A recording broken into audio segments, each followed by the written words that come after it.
మీరు చెప్తుంటే నాకు అనిపిస్తుంది, అందుకేనా దళిత బహుజనులు సర్దారు పాపన్న యొక్క జయంతి వర్ధంతులకే పరిమితం అవుతున్నారు తప్ప సర్దారు పాపన్న లాగా రాజ్యాధికారంలోకి రావాలనేటువంటి ఆలోచన చేయటం లేరు. మీరేమంటారు? ఎస్, మన గద్దర్ ఒక మంచి పాట అంటాడు, బానిసల్లాగా బతకొద్దు, బానిసల్లాగా బతకొద్దు, బానిసలారా ఆలోచించండి. మనం బానిసలం, బడుగులం, బలహీనులం. మన ఆలోచన కూడా చాలా బలహీనం. మన అనైక్యతే సర్దార్ సర్వాయి పాపన్న చేసింది. బడుగు బలహీనను ఐక్యత పరిచిండు. పోరాడితే పొయ్యేదేమీ లేదు, పోరాడండి. వాడే కాదు కత్తి పట్టడం, మనం కూడా కత్తి పడతాము అనేటట్టుగా లేదు. మనం బానిసలుగానే బతకాలనుకుంటున్నాం భిక్షమయ్య గారు.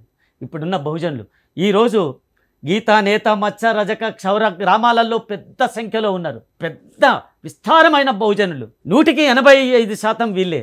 ఎందుకు అనైక్యంగా ఉన్నారు అంటే ఒక్కొక్క పార్టీకి, ఒక్కొక్క పాలకులకు వీళ్ళే సైన్యం, వీళ్ళే బానిసలుగా బతుకుతున్న పరిస్థితి ఉంది.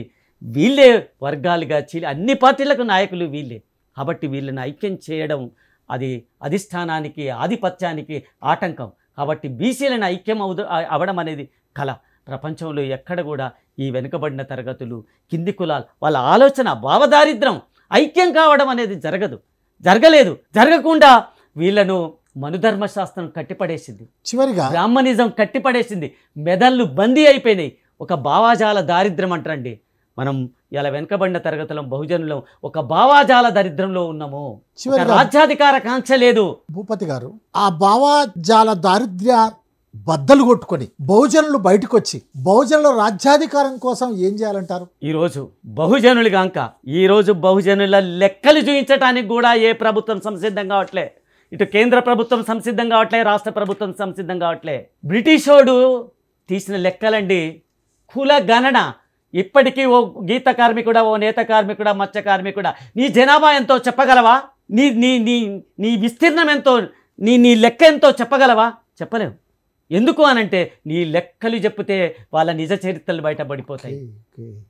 అందుకోసం వాటాలు కోరుతారు. ఎందుకంటే నా జనాభా ఎంతో, నా వాటా ఎంత, నా సంఖ్య ఎంతో, నీ పాలనలో నా వాటా అంతా అడుగుతారు, ప్రశ్నిస్తారు, ఆలోచిస్తారు.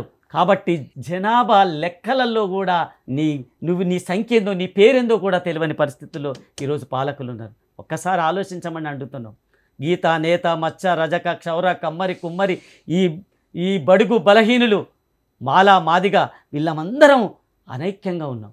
ఇలా దళితుల్లో వర్గీకరణ, బీసీల్లో వర్గీకరణ, అనేక రకాలుగా కులాలు, మతాలుగా చీలిపోతుంది. అన్నింటికంటే అత్యంత ప్రమాదకరం ఈరోజు మతోన్మాదం మరింత ముందుకు వచ్చింది.